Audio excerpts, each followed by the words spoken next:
Good evening. Tonight, I begin the first of a series of webinars that I have put together, and I appreciate all of you who've joined us tonight. I have been scanning through the names of the people who have joined us, and I'm sure that there'll be some more people who will join us. I recognize many of your names, and I know some of you are I consider to be really good friends, and so I want to talk a little bit about why I'm teaching this webinar series and give you a little bit of background. I'm deeply concerned about what is happening in our country right now. I'm doubly concerned about it because as I said on a couple other webinars posted on my personal website, I had some personal visions about what's coming when I was very young, at 15 and again at 21. I'll be 59 this year. I've also had numerous impressions of things as I've read scriptures over the years, and at a certain point I think I kind of balked and didn't want to believe it anymore. But the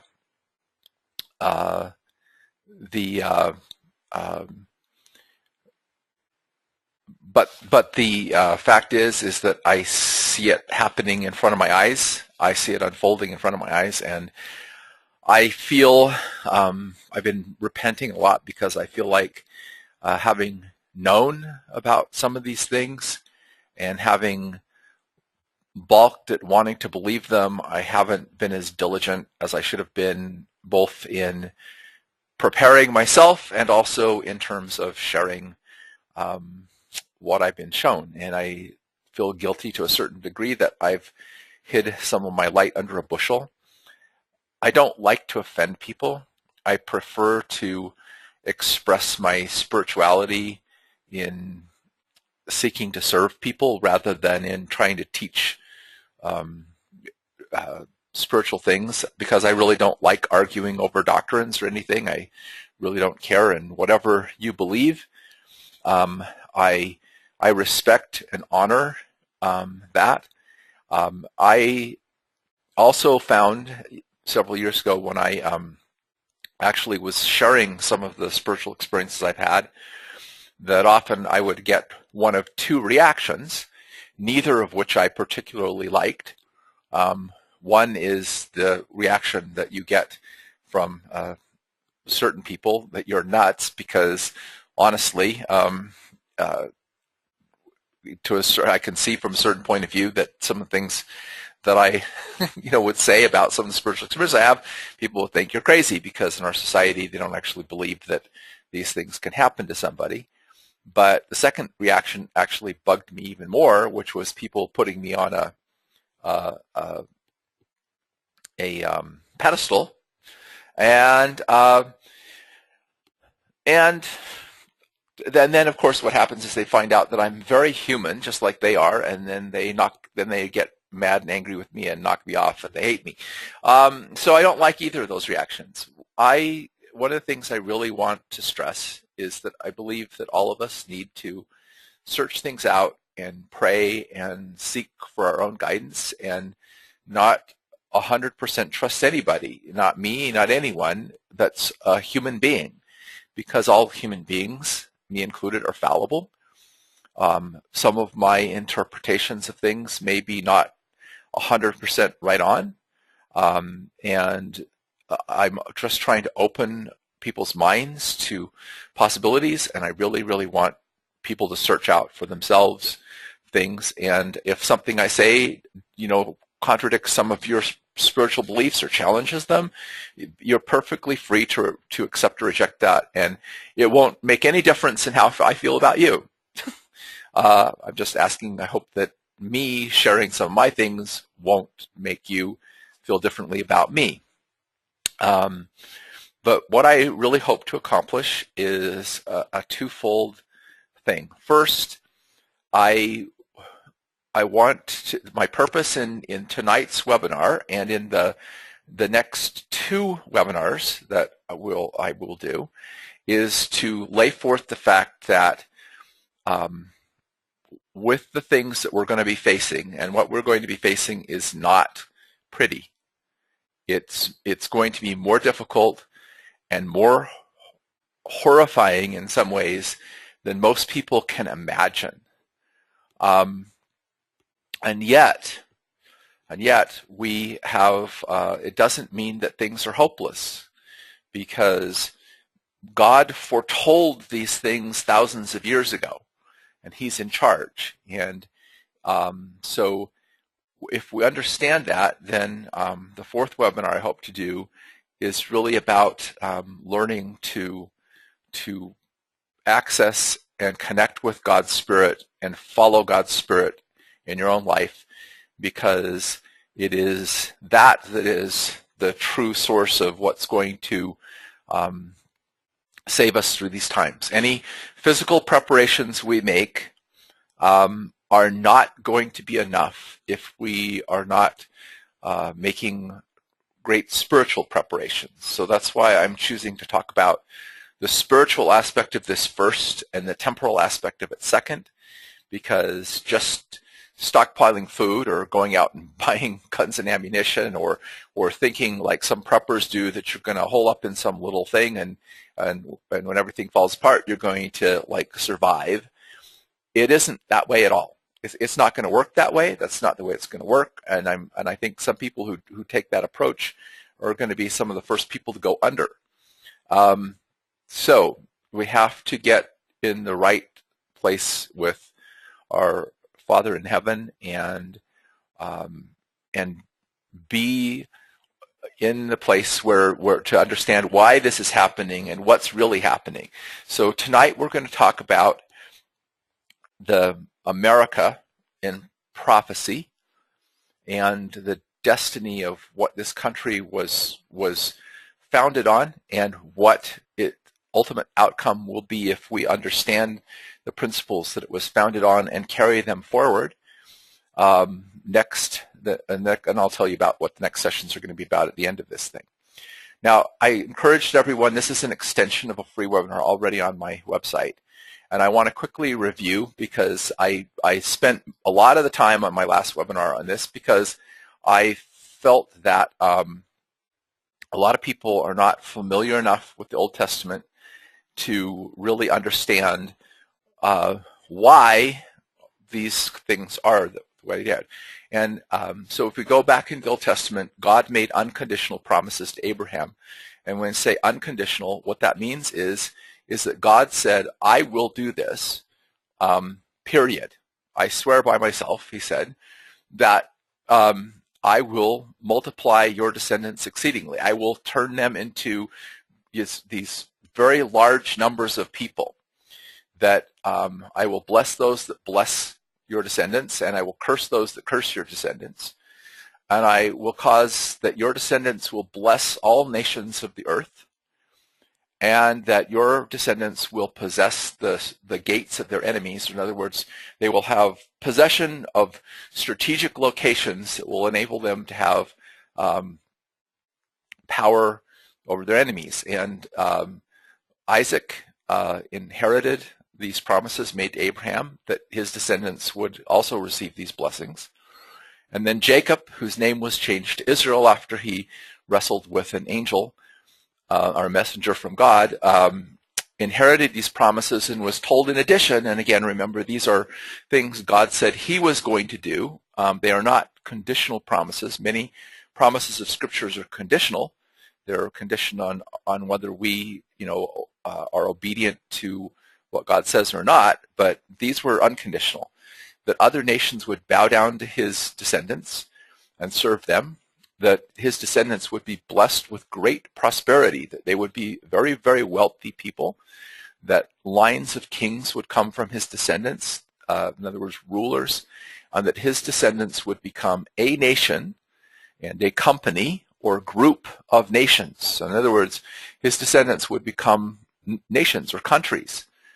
And they would become one nation and also a group of nations. And Jacob had 12 sons whose descendants became the 12 tribes or nations, the 12 nations of Israel. And I won't go through this again. I went over this the first thing. These are the 12 sons of Israel, although Joseph received a portion in the inheritance because Jacob adopted Joseph's sons Ephraim and Manasseh and basically made them tribes in Israel. So total, there were actually not 12 tribes, but 13 because Joseph was split into Ephraim and Manasseh. So Judah was blessed that the royal families or kings of the nations would come through his lineage, and that the Messiah, Shiloh, to whom the people would gather, would be born from his descendants. But Joseph and his two sons, Ephraim and Manasseh, received the birthright, the promises made to Abraham. In other words, all the promises that I just stated to you, that they would become a nation and a company of nations, that they would possess the strategic gates of their enemies, that they would be multiplied exceedingly, that they would be very wealthy, were put on the head of Joseph, and he was given that birthright. And while not specified, Jacob mentions that he had received an additional blessing or additional promise that was not received by his forefathers that would be given to Joseph's descendants. Now, the big question, and this is what I addressed in the previous webinar, is we know who the descendants of Judah are. They're the Jews. Okay, and most people think that the Jews are that the Israelites are the Jews, that the children of Israel are the Jews. Well, the Jews are one of the nations of Israel. Jews are one of the tribes of Israel.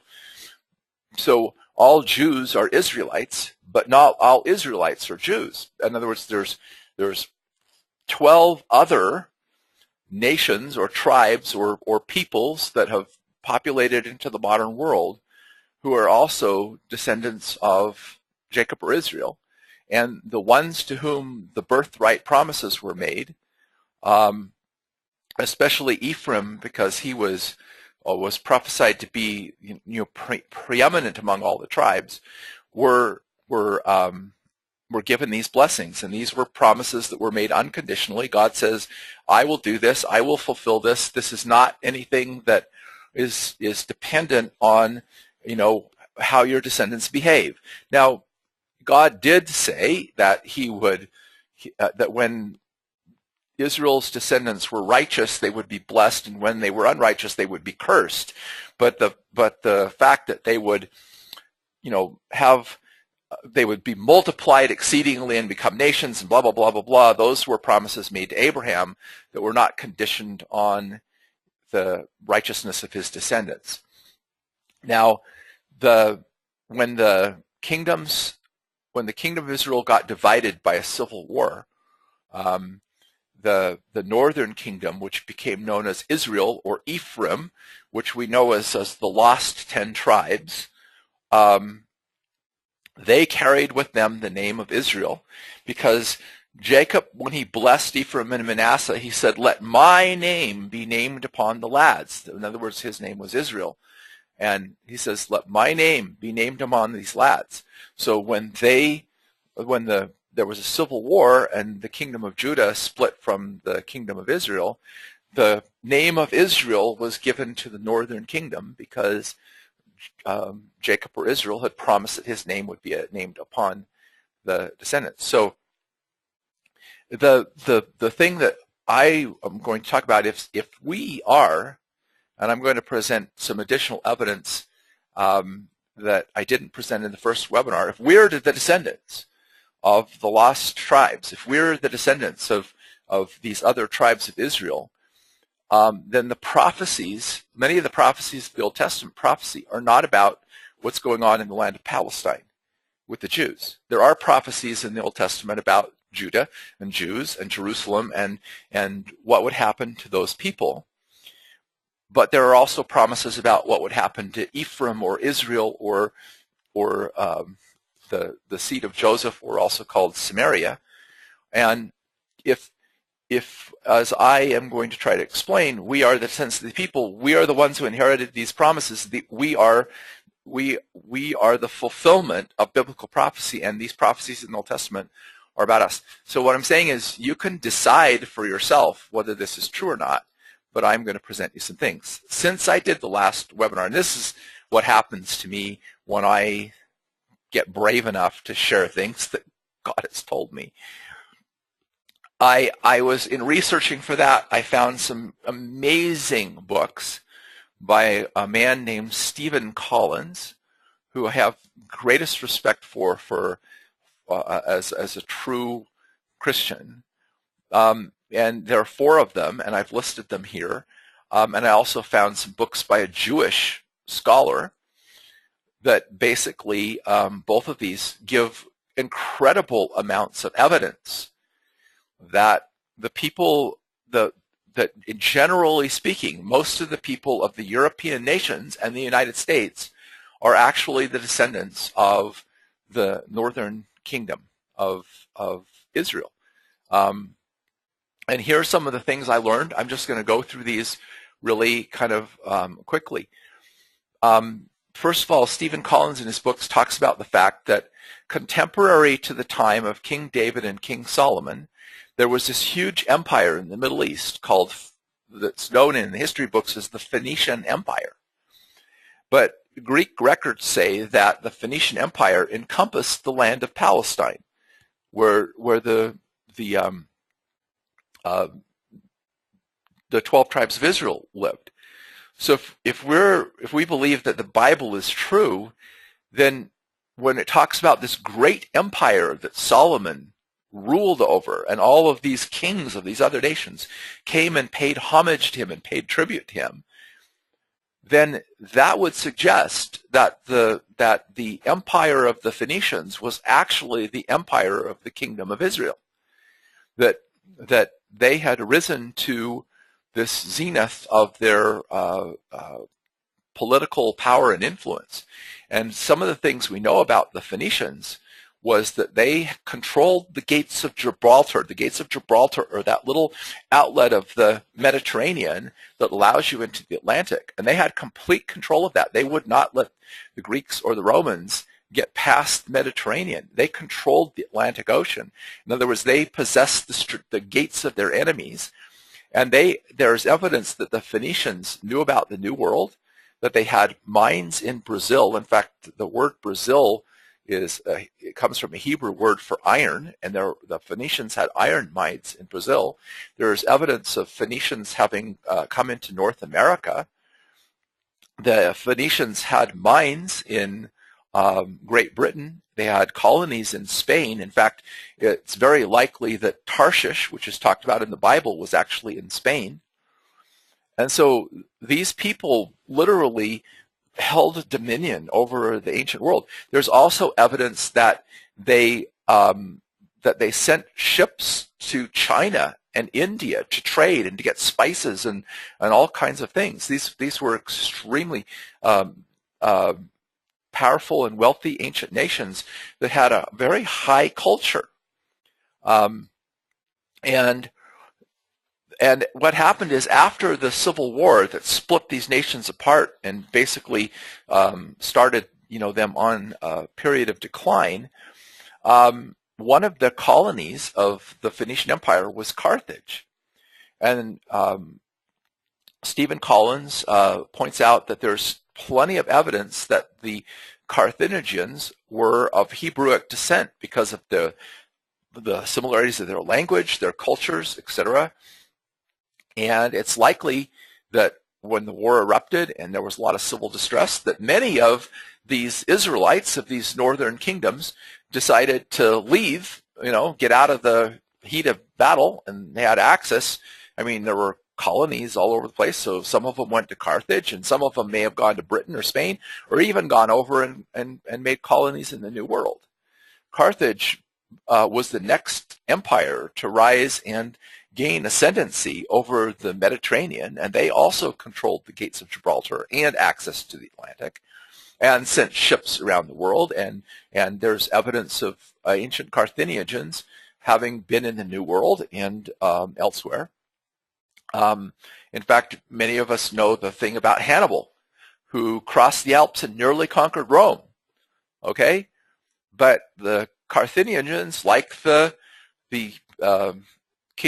northern kingdom of Israel, had a little problem in that they allowed idol worship and some other things, which we will talk about more next time. Some corruption to get into their culture, and they eventually fell to Rome and so forth. But this was one of the things when I read Stephen Collins' books. I literally just went like, wow, that is just amazing, because all of us in Western culture have heard of the Roman Empire. In fact, we say, okay, our culture and our civilization comes from the Greeks and the Romans and blah, blah, blah, blah, blah. But we don't ever read about in history books that at the time of the Roman Empire, there was an equally powerful empire in the Asiatic area, basically east of the river Euphrates, called Parthia. And Josephus, a Jewish historian in the first century, wrote this, and he said there are but two tribes in Asia and Europe. Those are the two tribes that were part of the southern kingdom of Judah that are subject to the Romans, while the 10 tribes are beyond the Euphrates till now, and are an immense multitude and not to be estimated in numbers. Okay, this means that Josephus is saying that the descendants of the northern kingdom of Israel are living beyond the Euphrates, and they're a numerous, large people. Okay, and Parthia, was, in other words, the next empire to rise from the descendants of the children of Israel, from the northern 10 tribes. And Rome was afraid of Parthia. Twice Rome tried to attack Parthia, and Parthia kicked their behinds. I mean, Parthia, if they'd wanted to, could have nearly came in and could have conquered Rome, and then they backed away, said, okay, we've taught you a lesson, leave us alone. So how come we don't hear about this culture? How come it's not in our history books? Now, this is the part that blew me away. Parthia was ruled by two governing bodies. There was a group of people who were known as the Magi, okay? And they were the wise people of the thing. And Stephen Collins points in his books to things that there's ample evidence that these Magi appeared to be descendants of the tribe of Levi, which were the priestly tribe of the children of Israel. And there was also a royal house that Stephen Collins also in these books gives a thing that the names of the kings and the different things about them all suggest that they're of the lineage of David, or the lineage of the royal house of Judah. So there's other things about this culture that he goes into his book which pertain to us that you can see things, but the Magi basically elected the king, and of course there were kings ruling over little smaller districts in Parthia, but the king who ruled over the entire empire of Parthia was known as the King of Kings, the king over all the other kings. Now, at the time that Jesus was born, the king of Parthia had decided he didn't want a bunch of other people having a chance to get to the throne, so he killed a whole bunch of the other people in the royal families, leaving kind of a dearth of people that the Magi could pick from who were legitimate heirs to the throne of Parthia. In other words, who were of the house of Judah that had been promised in the Old Testament to have the lineage of the kings. And David, if you go back and read your Bible, was promised that he would never want for a man ruling over the throne of Israel until the Messiah came and took possession of the kingdom.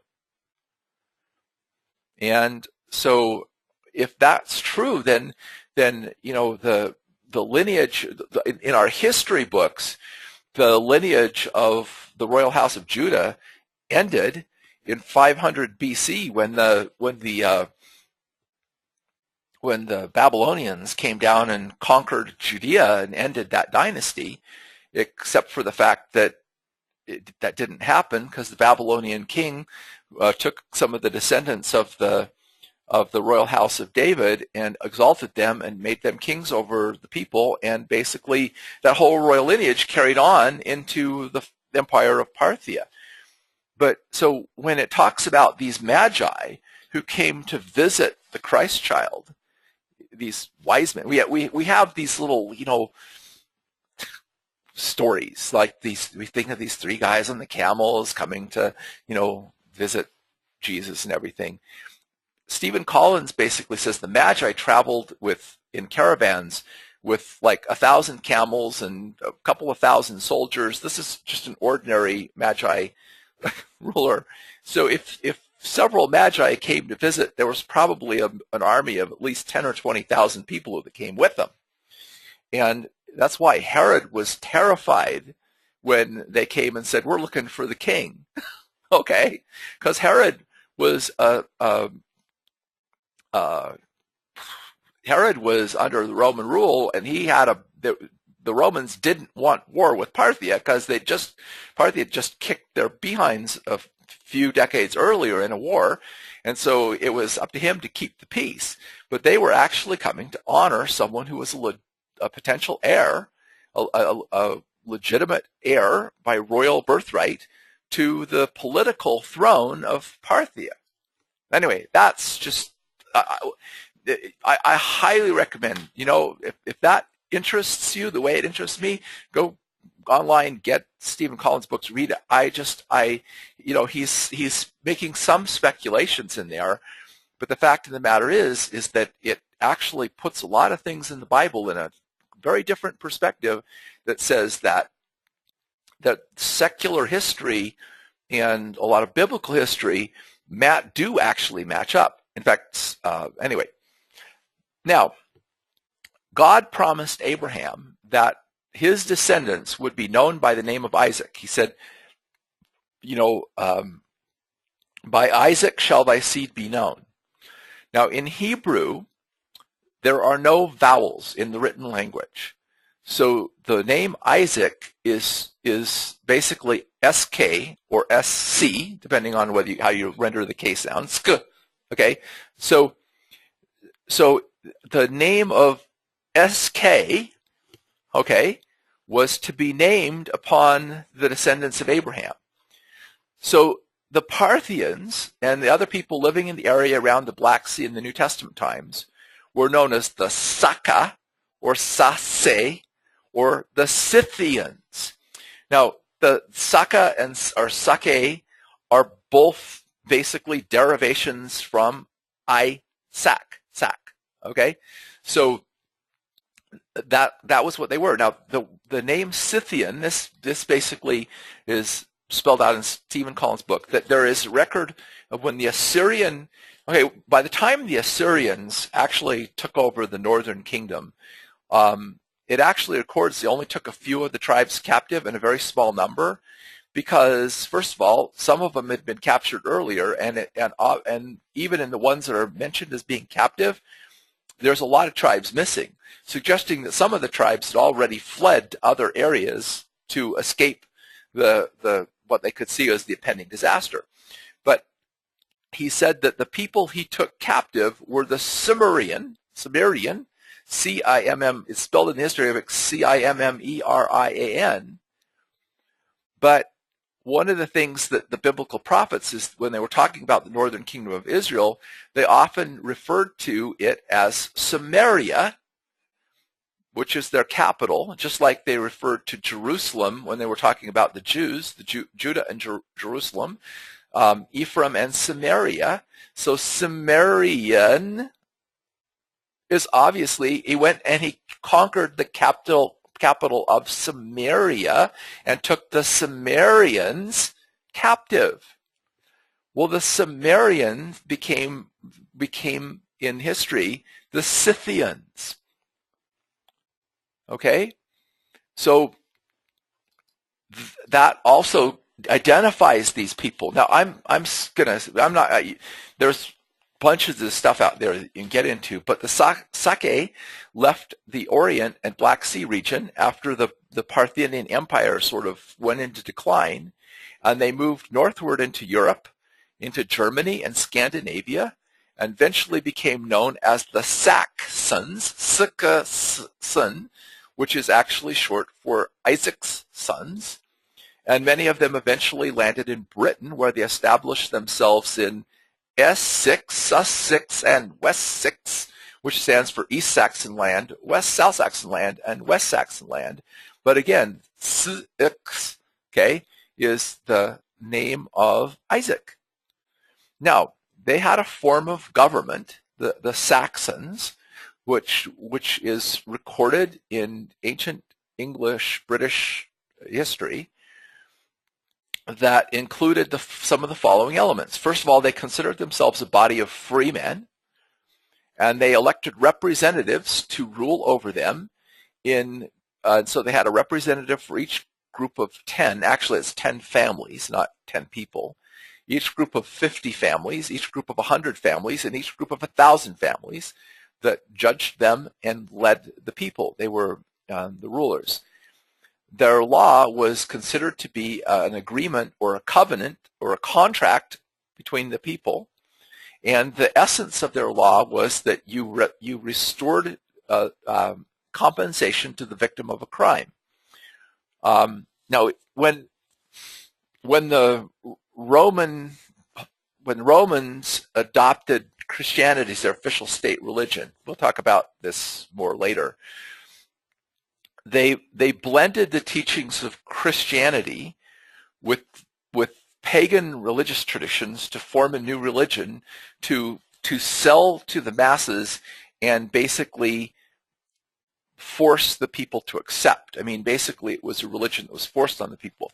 But when Christianity came to Great Britain, that kind of corrupted form of Christianity, it was interesting, these Saxon people, when they got a hold of the Old Testament, they went, wait a minute, this is our system of laws written about in this, okay?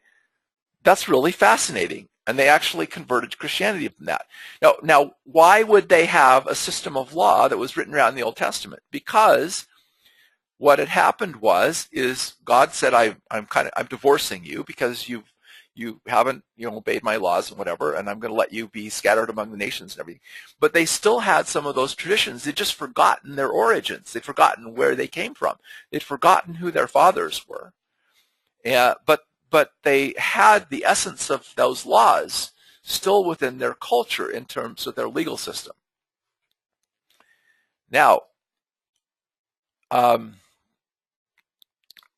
so like I mentioned, Rome adopted Christianity as its official state religion, mingled a bunch of pagan traditions with it that you'll understand better when I talk about in the next webinar where these traditions come from and why they have such power and sway over people. And then they basically took the biblical ideas and mixed them with that and sold it, and then they basically forced this religion that they had created on people, and it ushered in the area we know as the Dark Ages. Now, eventually the printing press was developed, and then like King James made the King James translation of the Bible, and the Bible started being printed, and common people began to read these. Oh, by the way, I have to also tell you something. The Roman Catholic Church went through, there was a whole bunch of different documents, of different writings, spiritual writings, that they had this huge library of books, spiritual books. And so what they did is they took and decided which books they wanted to include in their Bible. The word Bible means library. In other words, in their library of religious books.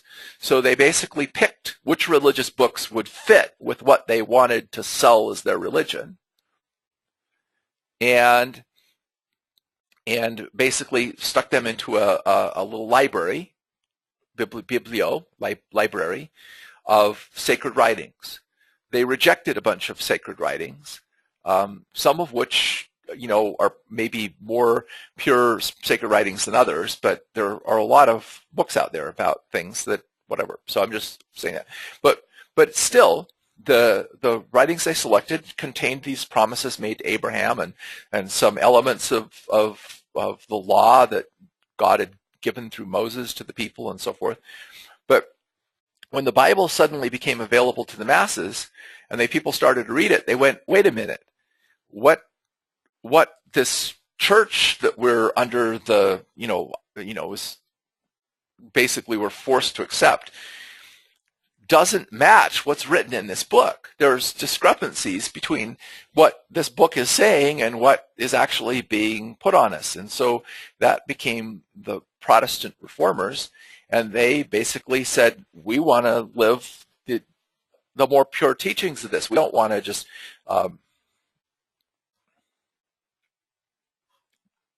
false wait. Okay.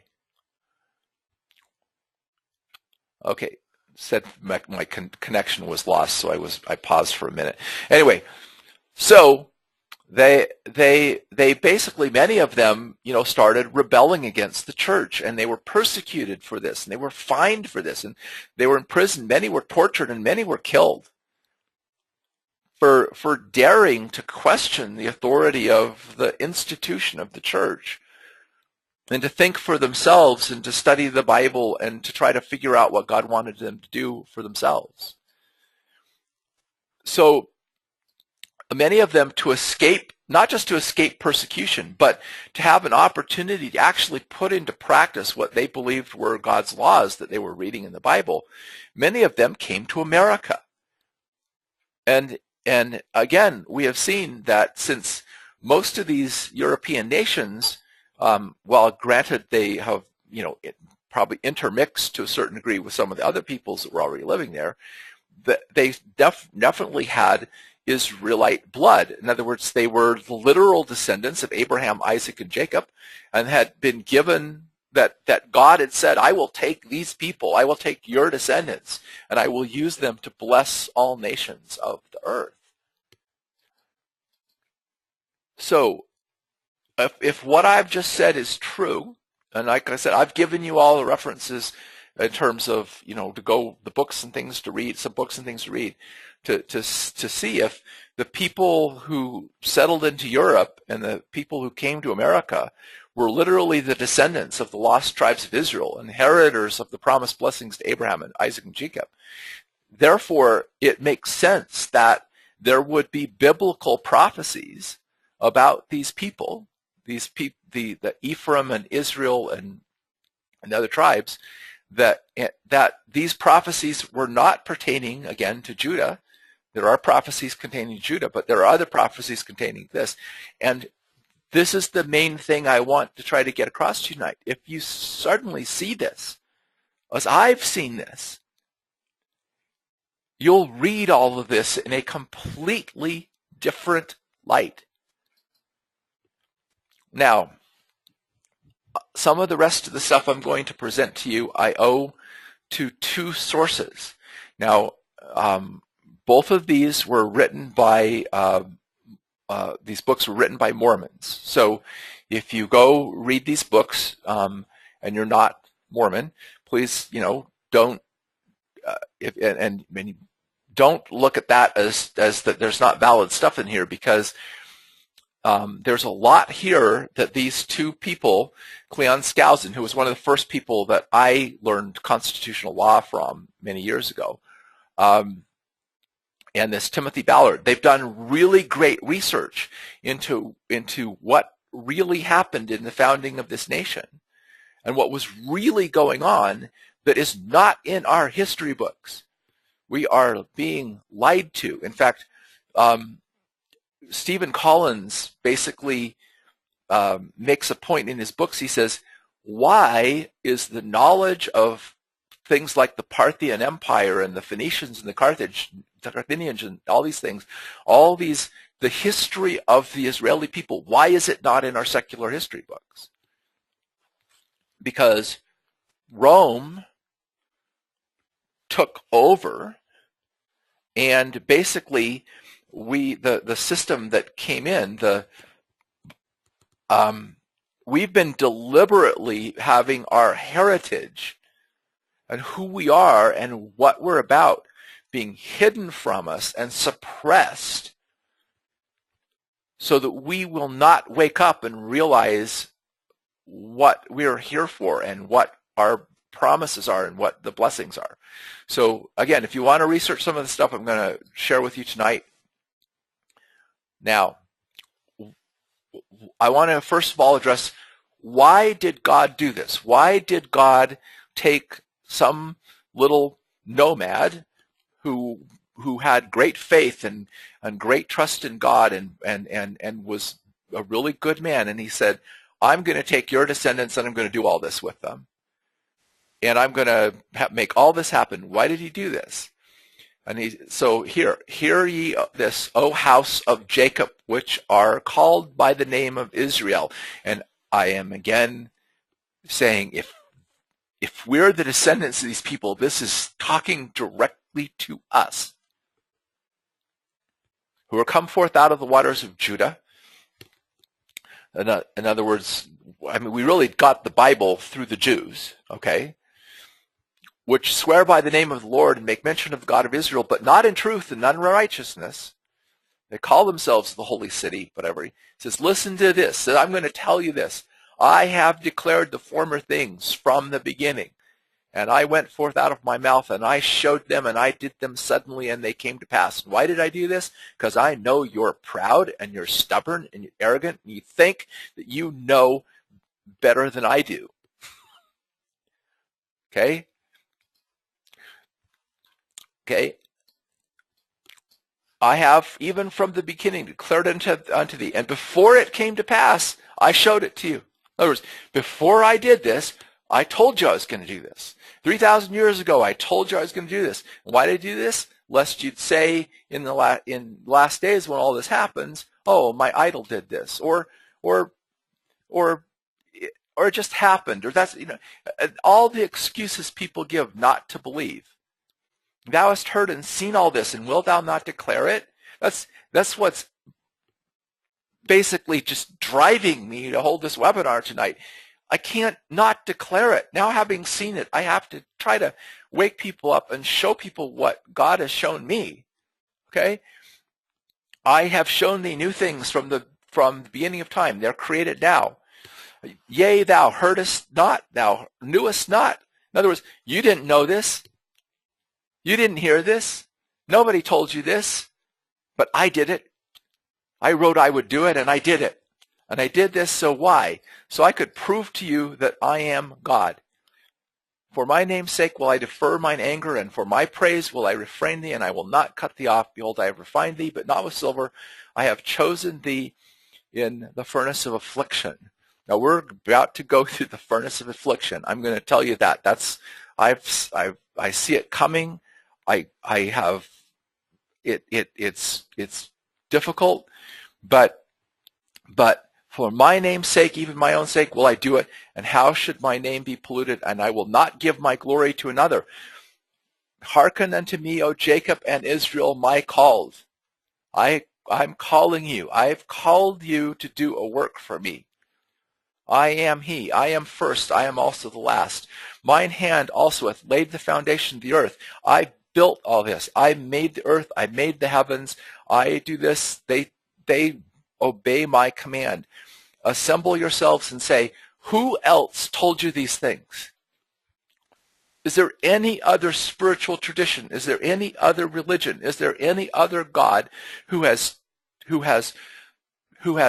made promises 3,000 years ago, and now you see I've fulfilled my word, and I'm God, and I am in charge, and I know what I'm doing, so can you trust in me? The Lord hath loved him, meaning Jacob, Israel, okay? He loves us, and he will do his pleasure on Babylon, and his arm shall be on the Chaldeans. And in the third session, we're going to talk about Babylon, the modern Babylon, what Babylon is. I have spoken, I have called him, and have brought him, and he shall make his way prosperous. Come ye near unto me, hear ye this, I have not spoken in secret. From the beginning, from the time that it was, there am I, and now the Lord and his Spirit hath sent me. So what I'm saying is we're about to face these difficult times. We're going to be passing through a furnace of affliction, and I don't look forward to it. There's a part of me that's terrified, but I keep praying for God to help me to be prepared physically, spiritually, mentally, emotionally, because I don't know how we can make preparations without that. But by what I'm saying tonight, by seeing how God took and fulfilled his promises thousands of years ago because of the faith of Abraham, Isaac, and Jacob, okay, then we can trust in the same God.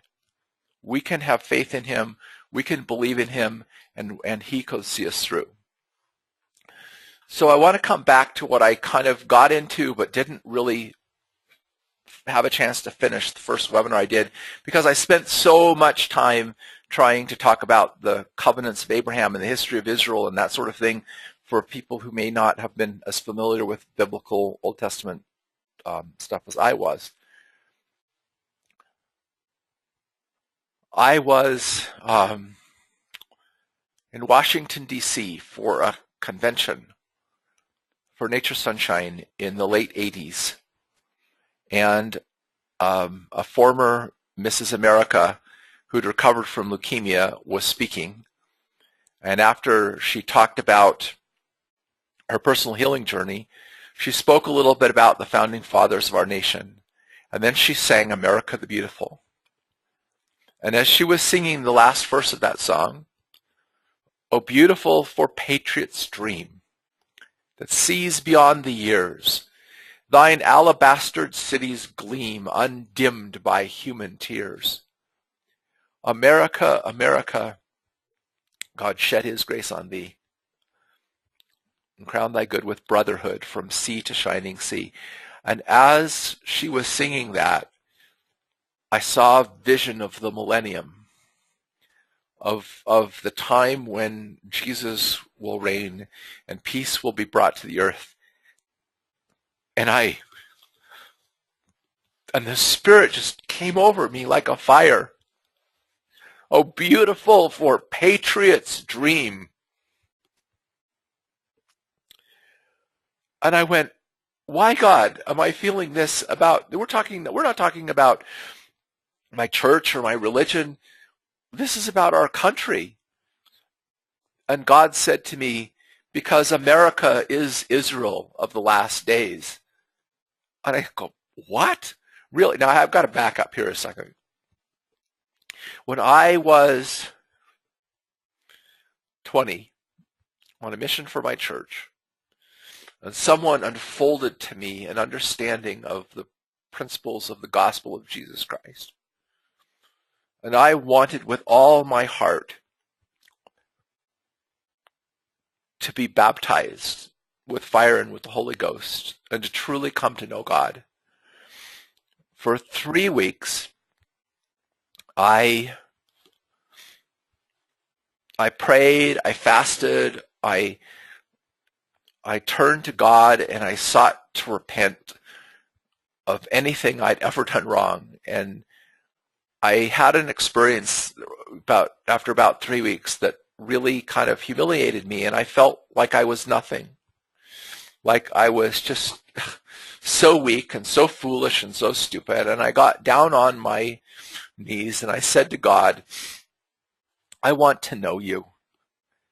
And I don't want to know, I don't want to do what I think you want me to do. And I don't want to do what someone else tells me that they want me to do, that you want me to do. I want to know for myself what you want me to do. And if you will,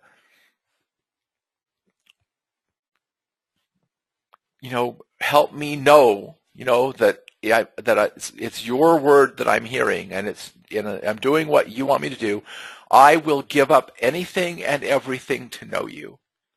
I will give up my family. I will give up my religion. I will give up my good name among men. I will give up everything I possess, every worldly possession I have. I will leave this place and I will walk with the clothes on my back anywhere you tell me to go and do anything you want me to know, but I want to know for myself. I want to know you for myself. And that's when I felt the love of God burn through me like a fire.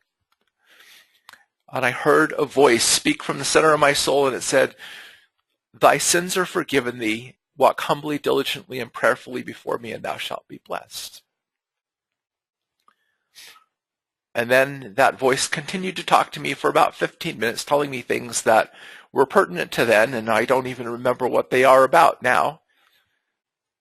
But from that day forward, I started to hear that voice.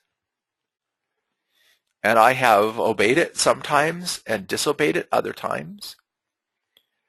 I had no idea when I made that promise that I actually would walk away from family, walk away from my possessions, walk away from my religion, that everything that I promised God, he would test me on to see if I'd keep my part of the bargain. But for years, like I said, I've had those kinds of experiences like I just described to you, where I read the scriptures or whatever, and the little voice says, "This is what it means. That's what it means." Blah blah blah. The thing that I've hid my light under a bushel, because it's like, who am I? I'm nothing. And I hate the reaction of people acting like, "Oh, you're something wonderful because you've had these." No, I'm not. I'm nothing. I came to realize how nothing I am, and how nothing I am means that I came to realize how much we all need God. So I just want to say that before I go any deeper into this, that voice has taught me many things, and they're very sacred to me. And I honestly approached this webinar tonight kind of a little bit scared, and I'm approaching this whole webinar series a little bit scared, because these things are near and dear to my heart. These are so sacred to me, and I hate putting them out there and having people use them as things of like to argue about, because I don't want to argue about it. You want to argue about it, go argue with yourself. Go pray, study, search it out for yourself. If you reject it, that's okay with me. I'm merely sharing with you what that spirit, that voice that God gave to me that day, just told me about this. I said, "God, how can that be?" And he said, "Oh, go grab the Bible." I was at a hotel, that's easy, go grab a Bible. Pulled out, I said, "Turn to Ezekiel chapter 38. So I read this. "Son of man, set thyself against Gog, the land of Magog," which, by the way, is the land of China. And I even have a modern translate that translates Magog as China. "The chief prince of Meshech and Tubal, and prophesy against him, and say, Thus saith the Lord thy God, I am against thee, O Gog, the chief prince of Meshech and Tubal, and I will turn thee back and put hooks in thy jaws, and I will bring thee forth, and all thine army, and horses and horsemen, and all of them clothed with all sorts of armor, even a great company with bucklers and shields, and all of them handling swords or weapons. And after many days thou shalt be visited. In the latter years," this is a prophecy of the latter days, "thou shalt come into the land that is brought back from the sword." And the Spirit said to me, that's the American Revolution. I redeemed this land by the sword, and is gathered out of many people against the mountains of Israel. And God said to me, "Israel is not Judah, which has always been waste, a wilderness."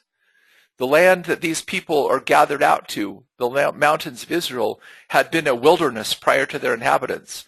And God said the Middle East has been continuously inhabited since the days of Christ, but is brought forth out of the nations, and they all shall dwell safely. And God said, "Okay, People in the Middle East don't dwell in safety. They're in constant danger from the Palestinian nations. Okay? Thou shalt ascend like a cloud and a storm, and blah, blah, blah. And he says, this evil thought will come to your mind. I'll go to the land of unwalled villages. Now tell me, is the Middle East a land of unwalled villages? No, they have guards and posts and everywhere. They have to because of the terrorists and so forth they have.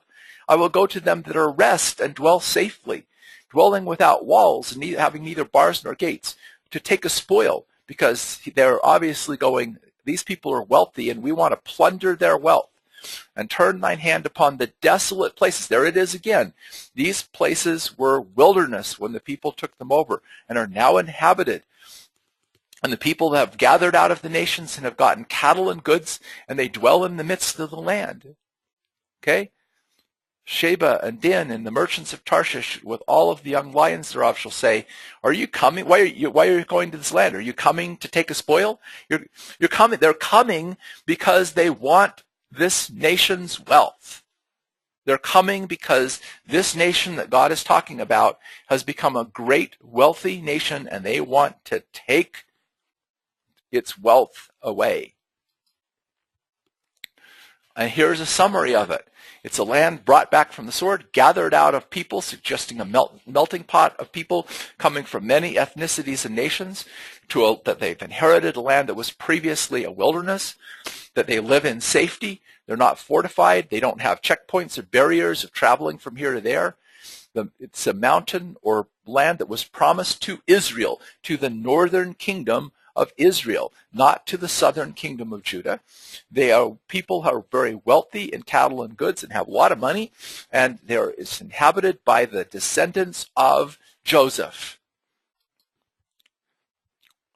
So then God says, okay, go back a chapter.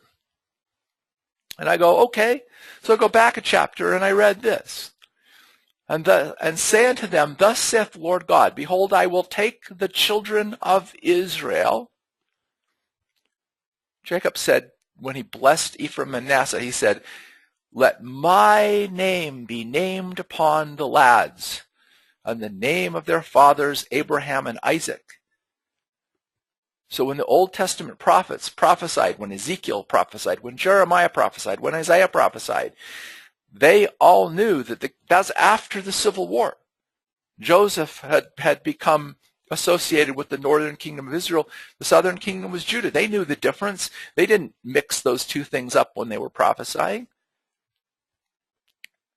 The name of Israel went with the tribes of Joseph and his companions.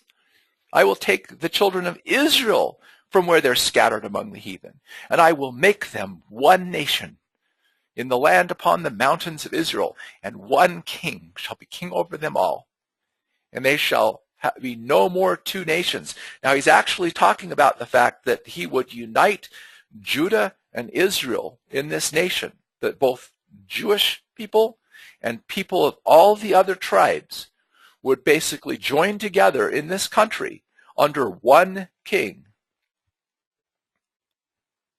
Neither shall they defile themselves any more with idols or with detestable things. I will save them out of their dwelling places wherein they are sin, and I will cleanse them.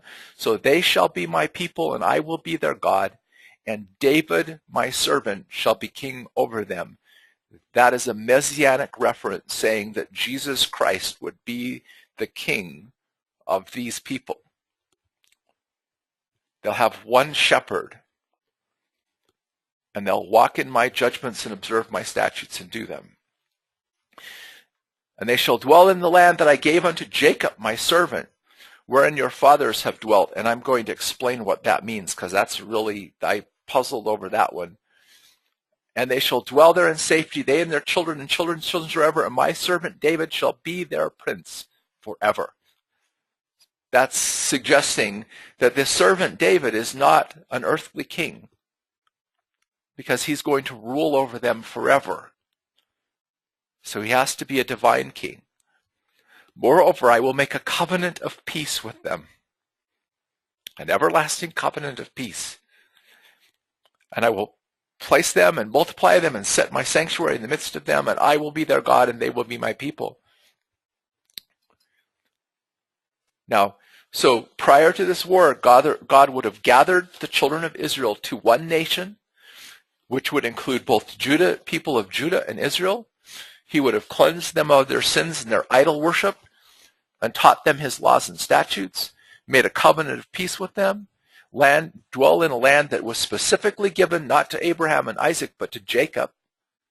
There was one king over the land, one shepherd, my servant David, Jesus Christ. Now, when Jacob blessed his sons in the Old Testament, before he gave them their blessings, he says, gather yourselves together and I will tell you what will befall you in the last days.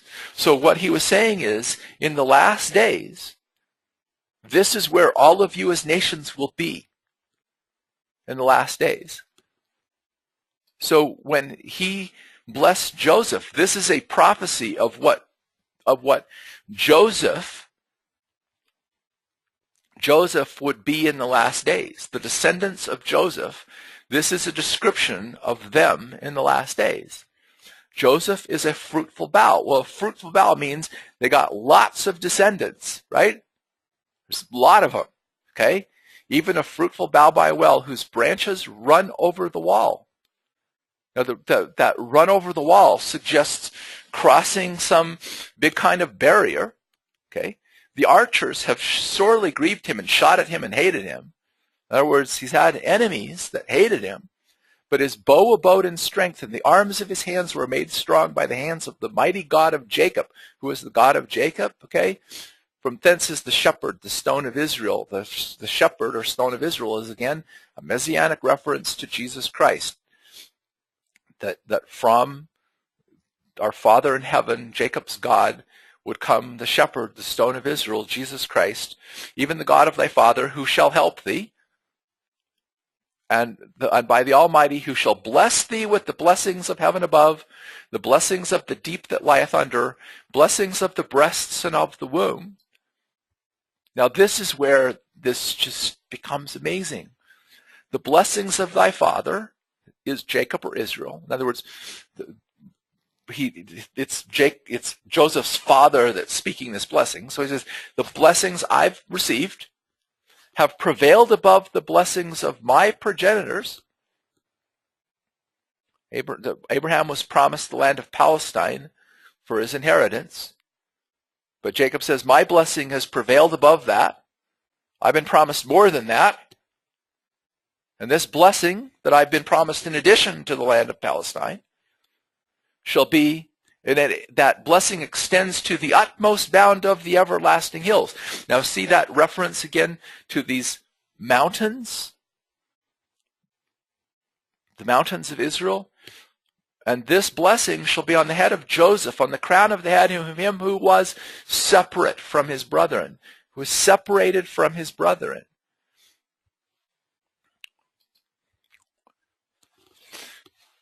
This is what, oh God, sorry. This just sent chills through me when I read this.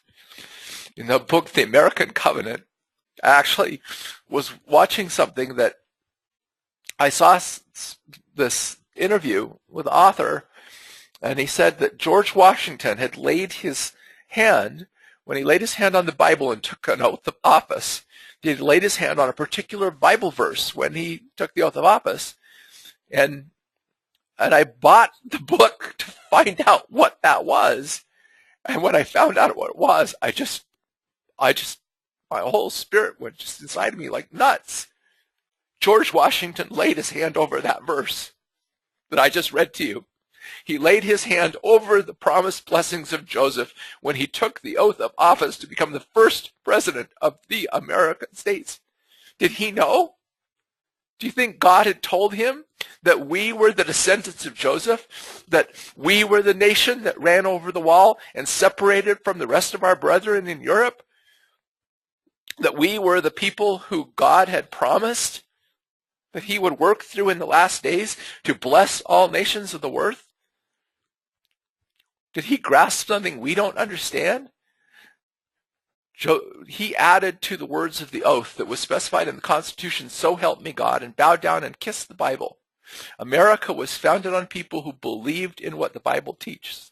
And remember that he said, in prophesying of these people that would be gathered together, they would walk in my judgments and observe my statutes to do them. Now that doesn't mean that that everybody in the nation would do that. But it meant that the people who founded the nation would be seeking to obey God's laws. Do you know that the word federal comes from the Latin word "foedius," which means covenant? The founding fathers set up a covenant government. It was based on the idea put forth by Thomas Jefferson in the Declaration of Independence that all people were created equal under God and were endowed by who?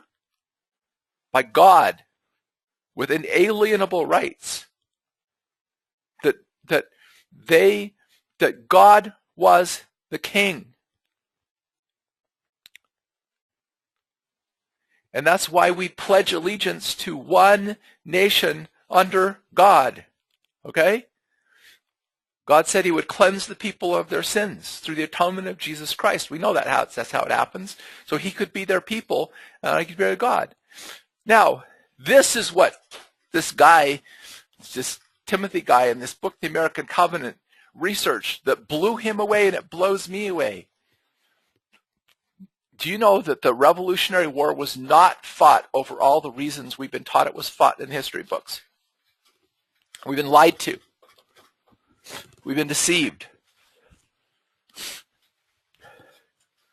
It was fought because the Spirit came over our founding fathers and convinced them that God wanted them to be a free people. It started, with this frustration over taxes and everything, but what he found out is that the King of England actually said, okay, fine, I'll accede to your things. It's reasonable that you should have a legislature to have say in your own taxes, that you should have representation in your taxes. I'll make you an independent commonwealth in the Empire of Great Britain, and I'll forgive you for your treason. You'll just, we won't hold you accountable. We don't want to fight you. We want to be brothers. Okay. All you have to do is swear allegiance to me as the king. And George Washington and the people who founded our country said, no, we will not swear allegiance to you as the king. And one of the flags they carried in his battle said, no king but Jesus. I will make them one nation, and my servant David shall be their king forever. My servant David shall be their prince forever. Jesus Christ, born through the royal lineage of King David, they made Jesus Christ the King of America. That's what they fought for, was to have no king but Jesus, to be a free people, to worship God as they, according to the dictates of their own conscience. Do you know that George Washington was not the most experienced military commander in America? In fact, not only did he have very little military experience, but he wasn't even that successful as a military commander. He himself said when he was appointed, I am truly sensible of the high honor due to me in this appointment, yet I feel a great distress from a consciousness that my abilities and military experience may not be equal to the extensive and important trust. But the founding fathers revered George Washington because he was a man of great integrity and great faith, and he was also a humble man. And so they put him in charge, and they stood up against the mightiest nation in the entire world. The British Empire at that time was the most powerful nation on earth. And they stood up against the most powerful army on earth and said, no, we won't accept your offer to give us a legislature and to make us an independent commonwealth, because we will not bow down to an earthly king anymore. we're going to only swear allegiance to our Heavenly King. Who are these people? They came over here because they were trying to live God's laws. And America didn't win the revolution because of some great, military expertise or whatever. It's because if you go and you really read it, because God intervened and fought their battles for them again and again. When George Washington's ill-prepared little army, basically in New York, when the British fleet landed, they trounced them. They pushed them back. George Washington was shoved up against the river. His entire army basically surrounded. Looked like there was no way out. The British the next day were just going to take them all captive. That night, a huge, thick fog settled over not anywhere else, just right over the American army and the part of the river that they were on. That was so thick nobody could see through it. And it allowed them to escape across the river and flee. And the next morning when the British came, the British were like, where'd they go? We had them surrounded, and they're gone. And then later, George Washington I don't remember all the details of it, but George Washington chose to lay siege to a city, and all these people said, oh, you're nuts because it's near the ocean, and the British ships will just come and retrieve him. But he laid siege to the city anyway, and they basically got to where they were. The British commander was losing, so he called for the fleet from New York to come rescue them. The fleet came down. They happened to run into the French, who had a battle, had to turn back to go get recommissioned, so they couldn't come rescue them. So the guy says, okay, we're going to get a whole bunch of boats. We're going to cross the river. We're going to flee. We're going to do exactly what George Washington had done earlier. They all started loading in boats, and this huge storm came up the river and smashed the boats, and blah, blah, blah, and prevented them from escaping. And even the British commander said, I think God wanted to win this battle. If you go back and read the Old Testament promises, that if we put our trust in God and we rely on Him, He says, I will fight your battles, and one of you will cause 1,000 to flee. That promise was fulfilled. Literally. And George Washington, here's the other thing. There have been a lot of revolutions fought in the name of the people, to free the people. Napoleon did it. Cornwall did it. A bunch of other people have done it. And as soon as they've won the revolution, they get tempted in the power, and they become the new dictator. George Washington, all of the founding fathers wanted him to take over. They wanted to make him king of America. And instead he resigned. He stepped down. He said, no thanks. Fine. Solve it. These are quotes from our revolutionary forefathers. We shall not fight our battles alone. There is a just God who presides over the destinies of nations, who will raise up friends and fight our battles for us. The hand of heaven seems to have directed every occurrence. The New England colonies of Marlborough declared that they had implored the ruler above the skies that he would make bare his arm in the defense of his church and people and let Israel go. Do you know that Benjamin Franklin was opposed to the revolution till he went and to the Congress where they talked about it, and I forget who stood up and gave this speech. He just was prompted, gave up this speech. It wasn't a written speech, and it was so amazing that all of them became converted. But Benjamin Franklin basically changed his mind, and then he, when America won its freedom, he wanted to make the symbol of the seal of America a thing of Moses parting the Red Sea to let the children of Israel go. Many preachers at the time preached that America was the new Israel. I didn't know that when God told me this. I had no idea that this was the case. I just believed it because the Spirit told me it was true, not because of any other thing. Let us all be of heart and stand fast in the liberty wherein Christ has made us free, and He In his infinite mercy, grant us deliverance from all our troubles. The land we possess is the gift of heaven to our fathers. It's a gift. It was promised to them. And divine providence seems to have decreed it to our latest posterity. The day dawns in which the foundation of this mighty empire is to be laid by the establishment of the regular American Constitution. The Constitution, remember the words of Ezekiel, I will make a covenant of peace with them, are the principles that this country was founded on in the Declaration of Independence and the Constitution, that all men are created equal, that they're endowed by their Creator with certain inalienable rights. Are these part of the covenant of peace that God established with us?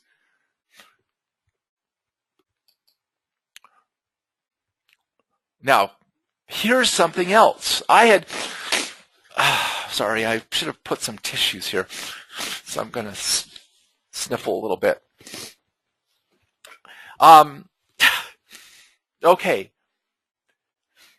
In Deuteronomy 29:12, one of the things is that God doesn't force his government on anybody. He invites us to enter into a contract with him, a covenant, in which if we will agree for him to be our God, if we will agree to let him lead us, he promises then that he will bless us. It's really, and it's likened to a marriage. Okay? I will take care of you if you will, and protect you and provide for you if you will covenant to support and obey me.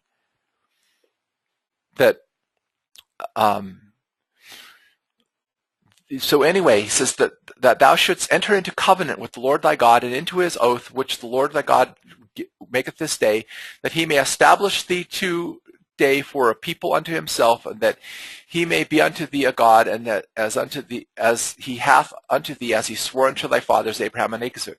Neither with you only do I make this covenant and this oath, but with him that standeth here with us this day before the Lord our God, and also with him.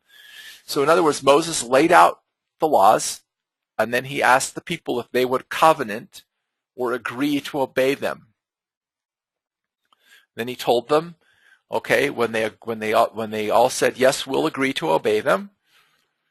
Then he told them, okay, if you obey them, these are the blessings. If you keep your covenant, if you keep your end of the agreement, the bargain, here's the blessings I'll give you. If you break your end of the agreement, here's the cursings that you'll experience. The blessings were these. They would become the greatest nation on the earth. We just showed you that the Israelite empires have been some of the greatest nations on the earth. That they would be blessed with food, clothing, and comfortable homes. They would be prosperous. They would have material prosperity. They would be blessed with good health. Their enemies would fear them, and they would be victorious in war.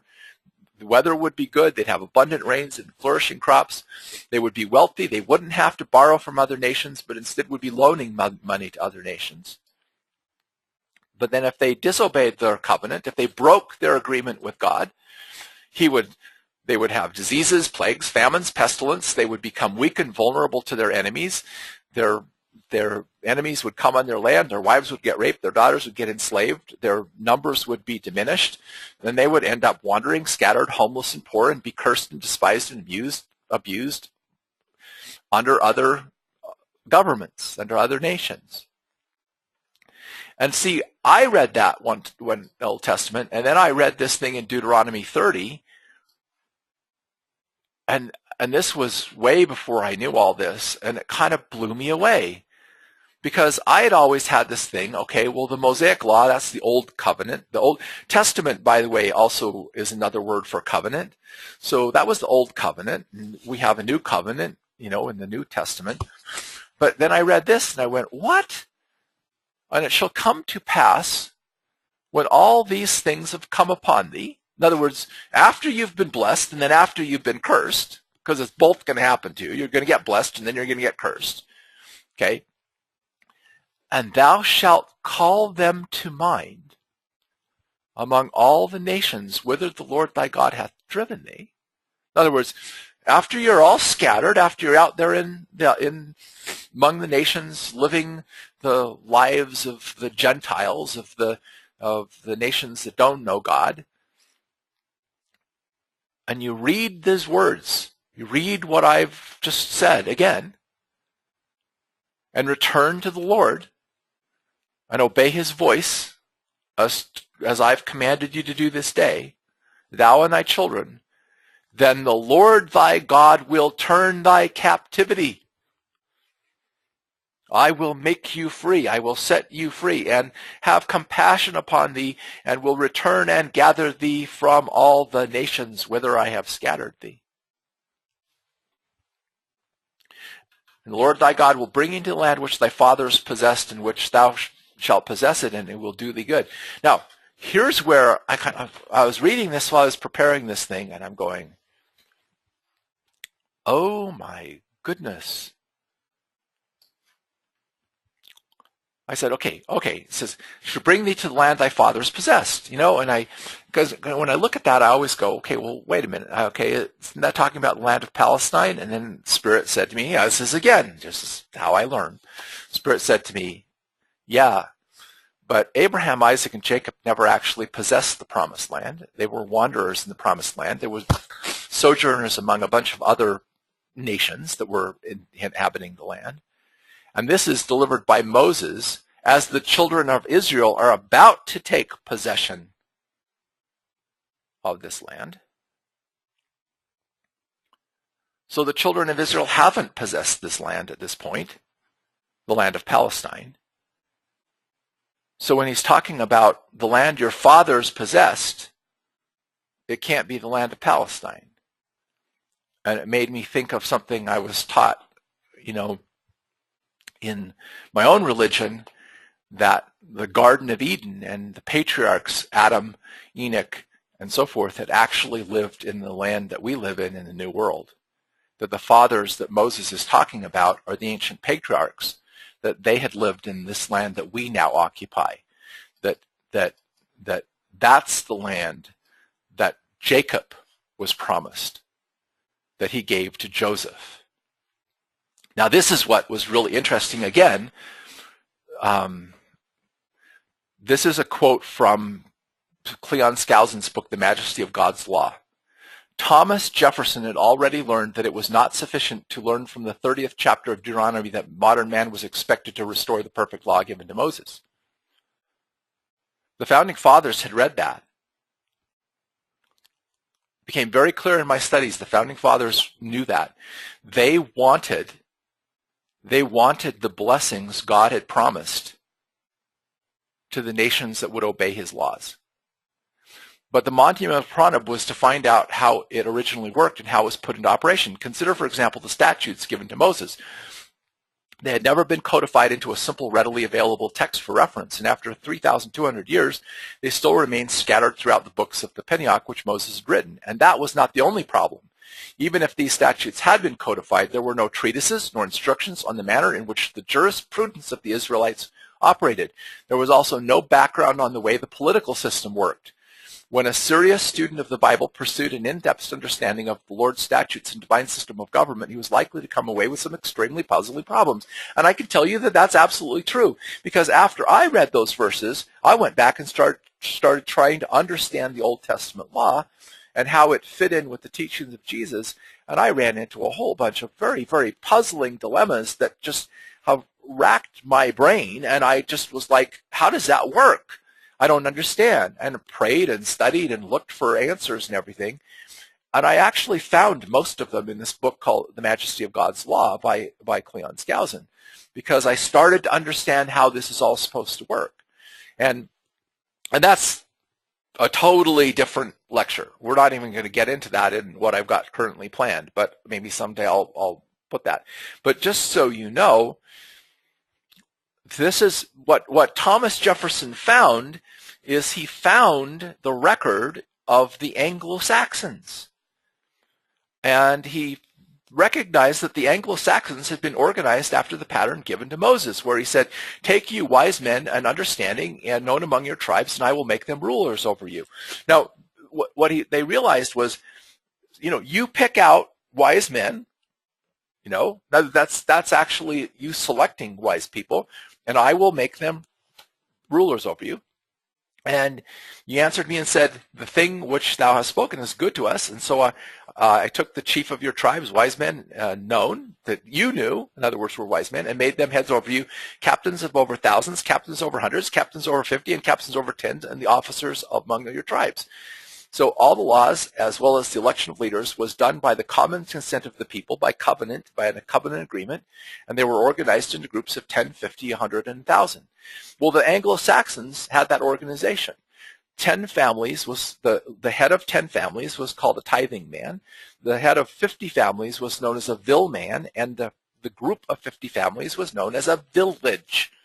Okay, the head of 100 families was known as a 100 man. And the group he headed over was called a ward or a township. You even have some of that still in New England thing where they talk about townships. A head of 100,000 families in Anglo-Saxon law was called an alderman, which was later shortened to earl. And the group he was in charge of was called a shire. And he had an assistant who was known as the shire reeve, which became our modern word sheriff. This is our tradition. Thomas Jefferson looked at this and said, oh my goodness, here is some of the jurisprudence of how this system is supposed to work. So some of the elements of Anglo-Saxon law were all the laws, as well as the election of leaders, was done by the common consent of the people. This is the essence of a covenant government. A government where the people have consent to the laws. Remember what Abraham Lincoln said about a government of the people and by the people and for the people? This idea came from Scripture and from our Anglo-Saxon ancestors. And the authority given to the chieftain over all the tribes was very limited. In other words, the government over the entire land was very limited, and they were given power to lead the country in wartime, but that was taken away after the emergency was passed. And this is the other thing. The essence of Old Testament law is this. This is the essence of Old Testament law. That justice is that when someone has broken their word, trespassed against their neighbor or whatever, that justice is to help that person make restitution to the person they have wronged. That was the essence of Anglo-Saxon law. That is the essence of the Mosaic law. Now, that's not something that our current legal system is doing. In fact, I just yesterday saw again, for the third time, the movie Les Miserables. My daughter introduced me to the play, to the musical, and I saw it as a play, and then I went and read Victor Hugo's book, Les Miserables, and then I seen the movie 3 times, and I love that story. But, if any of you are familiar with it, I highly recommend you go see that. There are so many beautiful Christian principles taught in that movie. But one of the things is Jean Valjean steals a loaf of bread out of desperation because he's hungry, and his sister's child is starving, and he winds up being sentenced to 5 years of hard labor in prison, and then he winds up being turned into 19, and he's labeled forever a thief and whatever.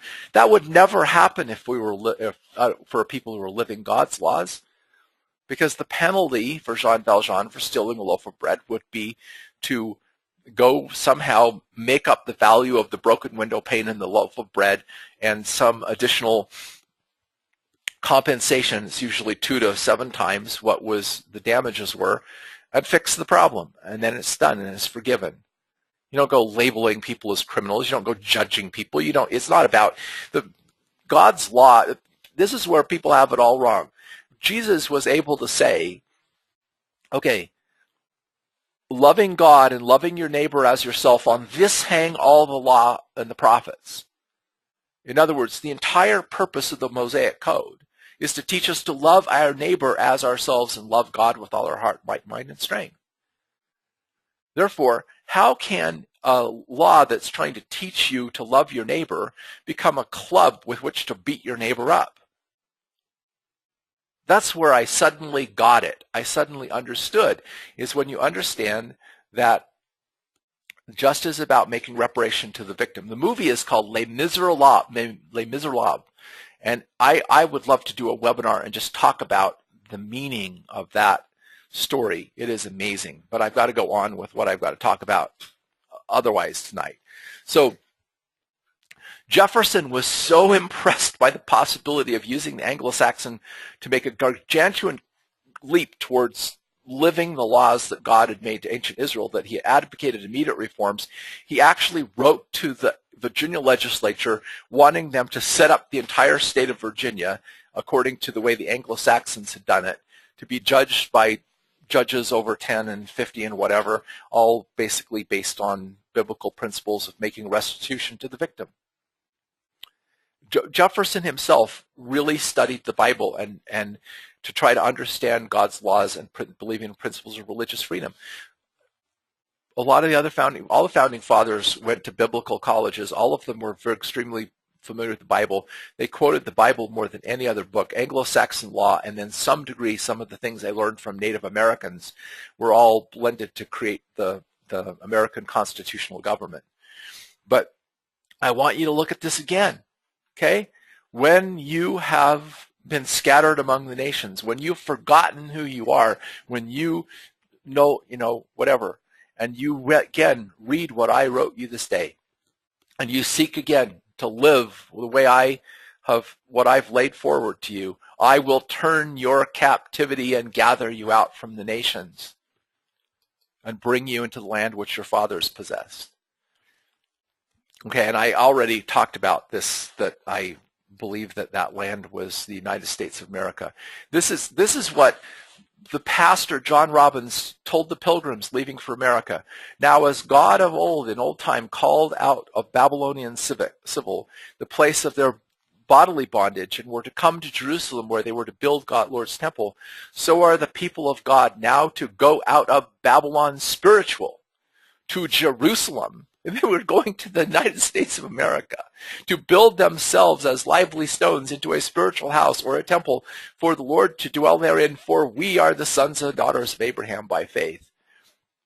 And the Mayflower Contract, in the name of God, amen, having undertaken for the glory of God and for the advancement of the Christian faith to basically establish polity, we combine ourselves and covenant together. They wrote a covenant. Uncovenanted or agreed to it. This is God's system, that we covenant together.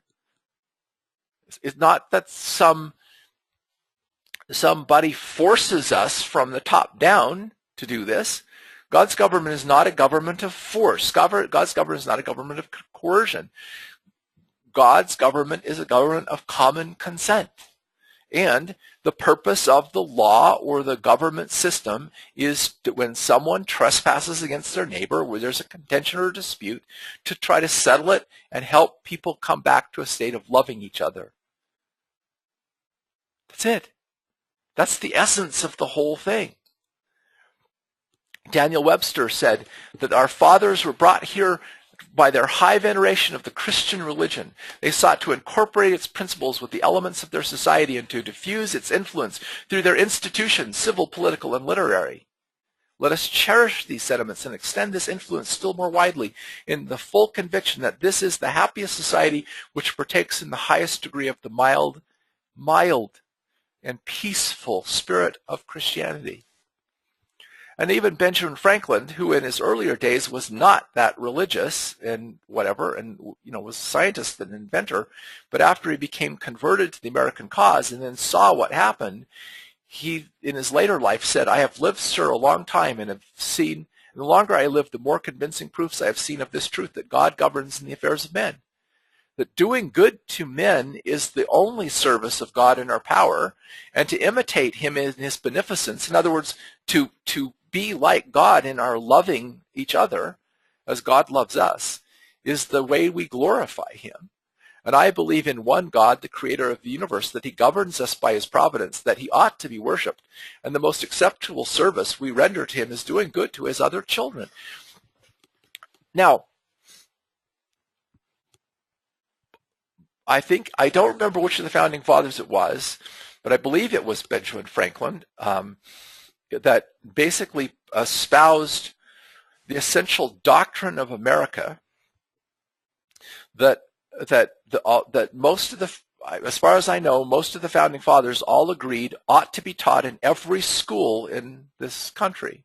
Now, I know some of you, I looked on things, some of you are from other countries, and I'm not, we're not talking about America as it currently stands as being particularly righteous. I mean, that's the whole point of why we're in trouble.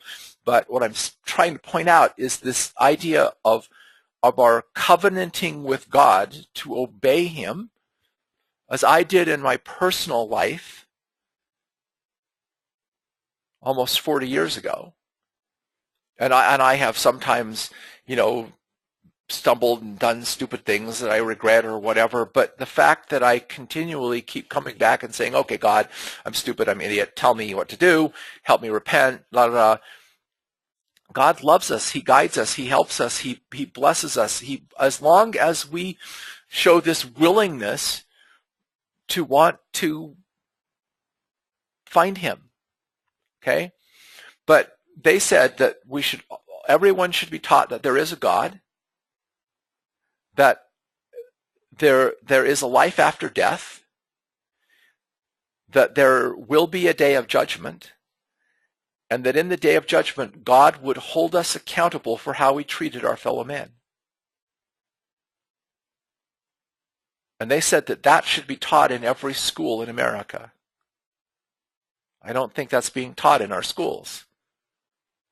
Because when they talk about a separation of church and state, which wasn't the idea, it was that the state would not force a religion on anyone. But that instead the principles of what we just said were the foundational principles. God gave everyone inalienable rights. We don't have the right to trespass on anybody else's inalienable rights. Therefore, the law has the right to make restitution to the victim when we do trespass on someone's inalienable rights.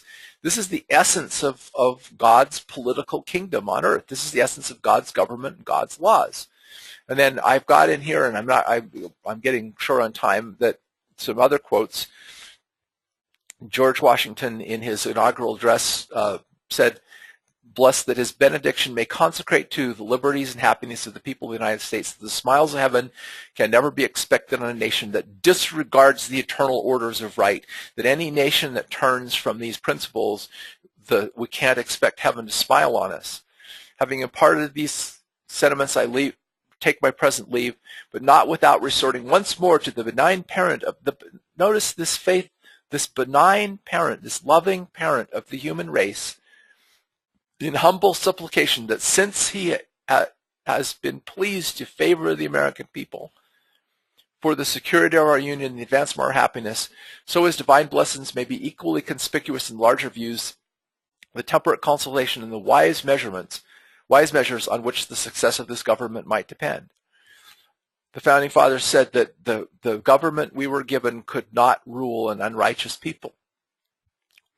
Now, I'm going to go into some other scriptures, and I'm going to just kind of show if based on what I have said, see if you can see this. Again, prophesied. For lo, the days come, saith the Lord, that I will bring again, or turn around. The Revised Standard says, when I will bring my people Israel and Judah back from captivity. By the way, there are more Jews living in the United States than there are in Palestine. Okay? The captivity of my people Israel and Judah. Notice how they know that there's two nations that got divided in a civil war. Okay? Saith Lord, and I will cause them to return to the land that I gave to their fathers, and they shall possess it. For it shall come to pass at that day, saith the Lord, that I will break his yoke off thy neck, and will burst thy bonds. And strangers will no more serve themselves of thee, but they shall serve the Lord their God and David their king, who I will raise up unto them. That David king, again, is a messianic thing, that they would serve their king, Jesus Christ. Therefore fear not, thou O my... Now this is pertinent to what we're about to go through. Therefore fear not, O my servant Jacob, saith the Lord, neither be dismayed. I will save thee from afar, and thy seed from the land of their captivity, and Jacob shall rest, and shall be in rest, and be quiet, and none shall make him afraid. I am with thee, saith the Lord, to save thee. Though I make a full end of all nations whither I have scattered thee.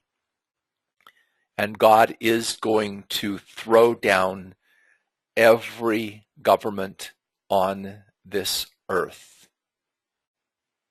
And very soon. I will not make a full end of thee, but I will correct thee in measure, and will not leave thee altogether unpunished. Even if we're God's people, we're going to go through a difficult time, and we're going to be corrected, and we're going to be humbled, and we're going to have some difficult things that are going to teach us or learn us. But at the same time, saith the Lord, will I be a family God of all the families of Israel, all of the tribes, not just Judah, and they shall be my people. The people which were left of the sword. Now, I believe that this is pertaining to the war that we're about to enter, that this great battle and these things that are going to happen very soon. The people that were left of the sword found grace in the wilderness, even Israel, when I went to cause him to rest. For there shall come a day when the watchmen upon Mount Ephraim shall cry, Arise ye, let us go up to the Zion of the Lord our God. For thus saith the Lord, Sing with gladness for Jacob, shout ye the chief of the nations, publishly praise thee, and say, O Lord, save thy people, the remnant of Israel. The remnant is talked about. Behold, I will bring them from the north country and gather them from the coasts of the earth, and with them the blind and the lame, the woman with a child, and her that travaileth with child together. A great company, a lot of people will return thither. Now this is interesting. They will return thither. Jeremiah is in the land of Palestine, and he say they will not return here. They will return thither. They will return there. Suggesting they'll return to a different land than the one he's speaking from. And they shall come with weeping, and with supplications will I lead them, and I will cause them to walk by rivers of waters in a straight way. I am a father to Israel, and Ephraim is my firstborn. Ephraim, the descendants of Joseph. Think about that in the light of the inscription on the Statue of Liberty. Give me your tired, your poor, your huddled masses yearning to be free, the wretched roofed refuge of your teeming sore. Send these, the homeless, tempest-tossed to me. I lift my lamp beside the golden door. Bring me your blame, blind and lame, the woman with child, the betrothed child. They'll come with weeping and with supplication. You know, I don't think all prophecies have kind of multiple layers of fulfillment, but you know, when I read that, I think about this. He's lift up an ensign to the nations from afar, and they'll come with speed swiftly. None shall be weary or stumble among them. Liberty is the ensign of this nation, which is the Statue of Liberty. And I talked about this the first thing, so I'm not going to redo it. But this song, even though it wasn't intended to be a spiritual song, there's something really significant in it. The children of Israel, the tribes that God allowed to be cast off and scattered among the nations because they disobeyed and broke the covenant they made with him, that then he promised in the last days when they started to live his word again that he would break their bondage and set them free. And by the way, you realize that the American Revolution basically was followed by revolutions in other countries all around the world, with them seeking to set up republics and to free the people there. So the example of America throwing off their kings caused numerous other nations to rise up and have the same thing happen and throw off the shackles of bondage of being under governments that oppressed and persecuted the people. But the children of Israel have traveled far without a home, without a star, free, only want to be free. Okay? So Jeremiah said, Hear ye the word of the Lord, O ye nations, and declare it to the isles afar off, and say, He that scattered Israel will gather him, and will keep him as a shepherd doth a flock. For the Lord hath redeemed Jacob, and ransomed him from the hand of him that was stronger than he. Now this happened once before. it's going to happen again if we are truly, with all of our hearts, wanting to be God's people. He will deliver us again, just as he delivered us before. This is what some of the Continental Congress said. America has, without arms, ammunition, discipline, revenue, government, or ally, with staff and sling only, dared in the name of the Lord of hosts to engage a gigantic adversary. And George Washington said, Providence has hitherto saved us in a remarkable manner, and on him must we principally rely. I can tell you right now, with what I see coming, we need God's strength to save us from an enemy that will be overpoweringly. This is, again, founding fathers. God brought his little flock hither and placed it in the wilderness for the purpose of establishing permanently the Church of Christ in these vast regions of idolatry and commencing here the work of salvation. This great continent is soon to be filled with the praise and glory of the millennium. O beautiful for patriots' dream that sees beyond the years thine alabaster cities gleam, undimmed by human tears. Here is the seed, he says, from which the last harvest is to spring. That revolution was the seed that planted into the hearts and minds of people the principles on which the covenant of Moses was, of people being a free people, judged by judges of their own choosing, under a law of common consent where we love our neighbor as ourselves. And when we fail to love our neighbor as ourselves, then we have a system that helps us to restore and make restitution for the damages we've done, to restore peace, and to cause us to live together in love. That is what this is all about. America received those blessings. If you go back and reread those blessings that were promised in Deuteronomy, that they would become the greatest nation on the earth, they would be blessed with great wealth, they would have all of these things. America got blessed with all that. America got blessed with all that because even though we weren't perfect, okay, we still have our sins and our weaknesses, our shortcomings.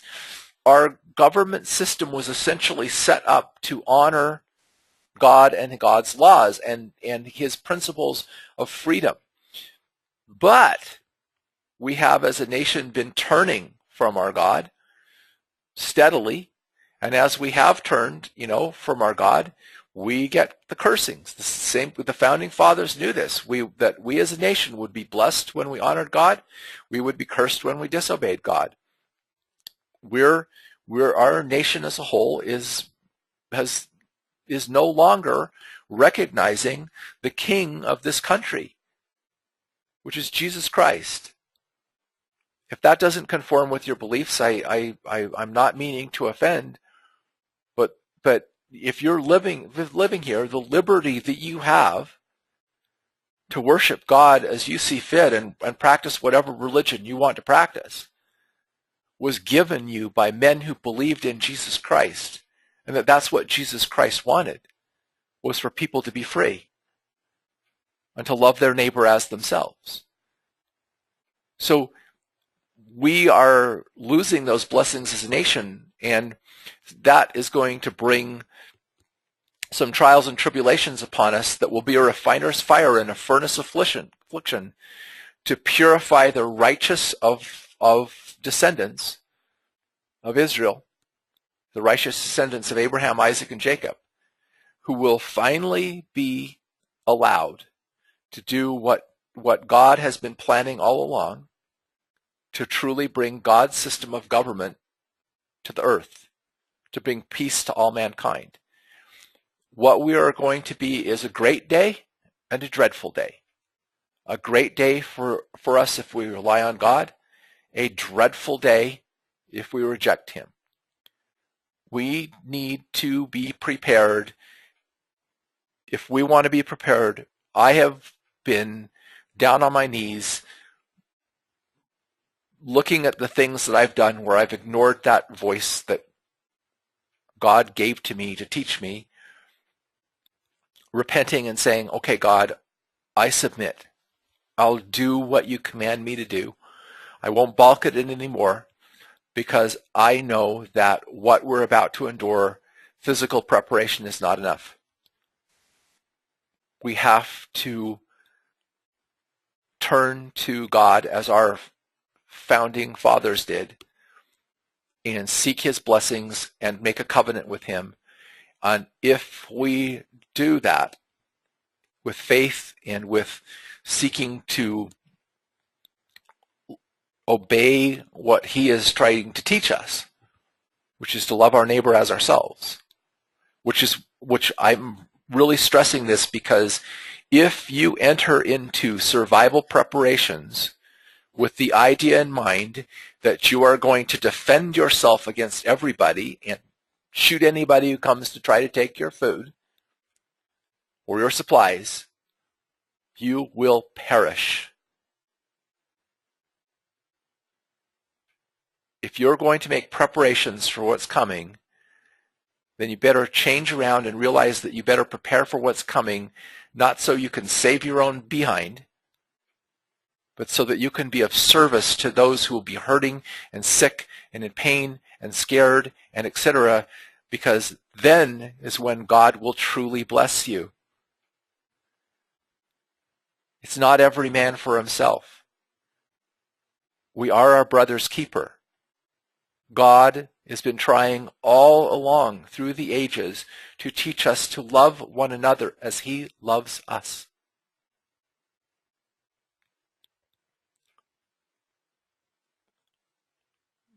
The reason why what's coming has to come is because the earth is becoming so wicked that all the righteous would be destroyed and perish, and we will poison and pollute and destroy this planet so that no living thing can survive on it. So God is going to come and intervene, and he's going to overthrow Babylon, which I'm going to talk about in the third webinar. And we better get out of Babylon in our hearts and our minds and the whole way we think. And if we don't recognize what Babylon is, we're not going to be able to get out of her. So that's why I'm going to talk about that. And I'm also going to talk next time about some things that will really, really open up scriptures to your understanding that of what has happened in the past and what we're about to face in the future. Okay? So that brings me to a question and answer kind of discussion time. And I had some comments from some people, and I will comment on them.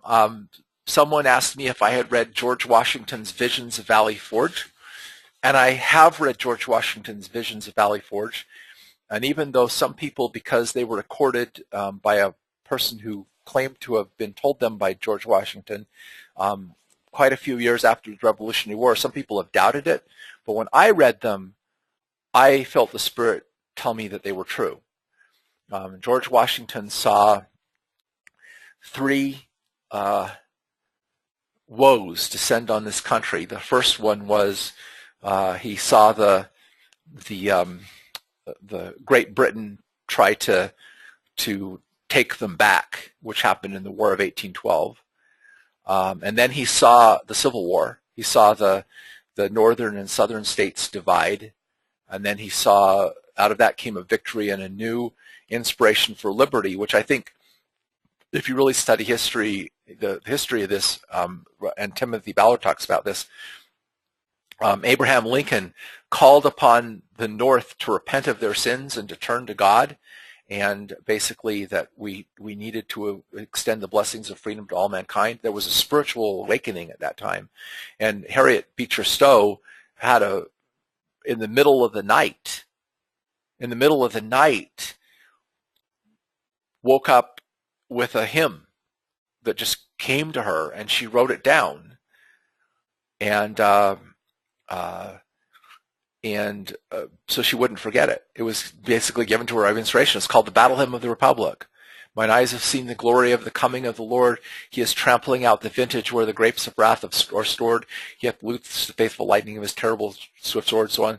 But you remember one of those verses is, in the beauty of the lilies, Christ was born across the sea, with a glory in his bosom that transfigures you and me. As he died to make men holy, let us die to make men free. And that's the original words. as God is marching on. God wants us to be free. We turn ourselves in bondage, and I also can talk about this later, when we disobey him, but anyway, the third vision, he saw a cloud arise in the Middle East, and that cloud came and engulfed the eastern seaboard, and basically he saw a light rise up in the west that dispelled the light, and then the banner of liberty was forever held aloft. And I actually really believe that was a true vision, and I think that we see the cloud arising in the Middle East that's basically causing conflict and stuff around the globe, and so forth. The founding fathers were Freemasons, and I know some people think that means that they're really like bad or evil people. And I don't even want to try to get into that whole issue with the thing, but if you really, really study, the founding fathers were really trying to get back to what God saw in the Old Testament. And I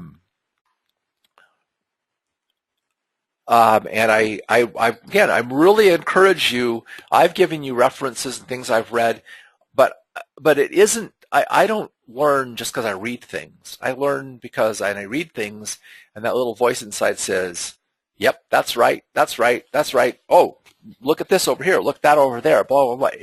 It teaches me these things as I'm reading, and so but I'm encouraging you to seek it out for yourself, to read, to pray for understanding and light and knowledge, and I can tell you that God will give it to you. He really will give it to you.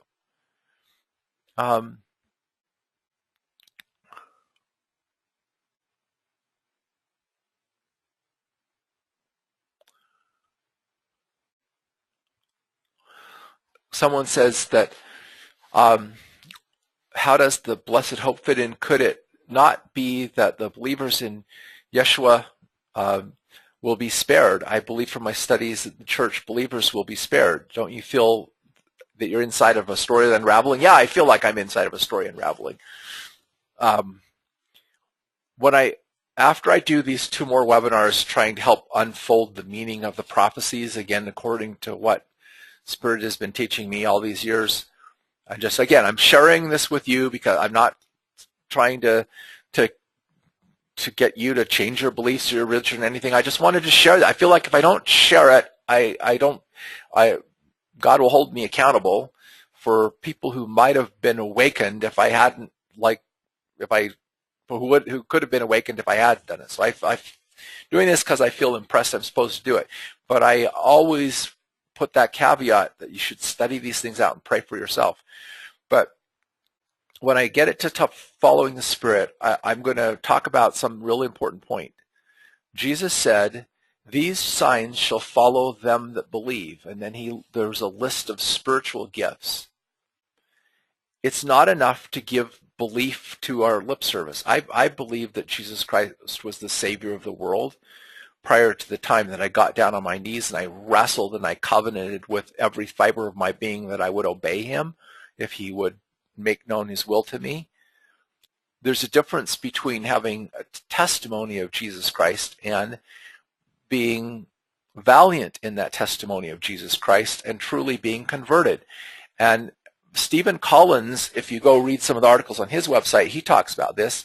He talks about the parable of the 10 virgins as they're all believers. They're all people who have professed and believed that Jesus Christ is their Savior, but half of them are prepared and half of them aren't. And he makes the same interpretation that I've been taught of that parable, and the Spirit taught me that parable, that the oil in the lamps is the Holy Spirit. That if we don't know how to be guided by the Holy Spirit, we will not be prepared. If we think that we can just trust what our minister teaches or what we've been told the Bible says or what we've been told God wants without actually coming to know the voice of God for ourselves, we won't be ready. And that's one of the main things that God is telling me I need to go tell people is to be ready, you've got to learn to hear God's voice for yourself.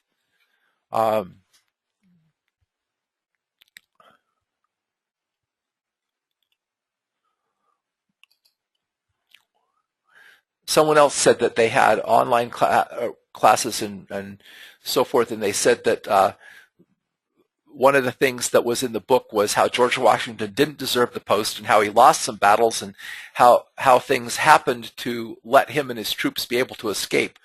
Much of what you were spoken about was in the history book, including the fact that he taught his troops to pray. Yeah, he did. He actually went out and taught his troops to pray and read the Bible to them and encouraged them to read the Bible. And basically he himself, in fact, there's a story that a spy from the British side came upon George Washington and heard him praying to God on behalf of the American people. And he went back, told the British, you might as well give up, because if a man like that is praying to God like that, we're going to lose. Okay.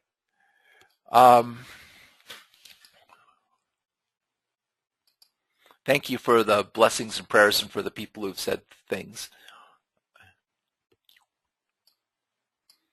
And thank you for the real comments of the supportive comments that you have. Am I a Freemason? No, I'm not.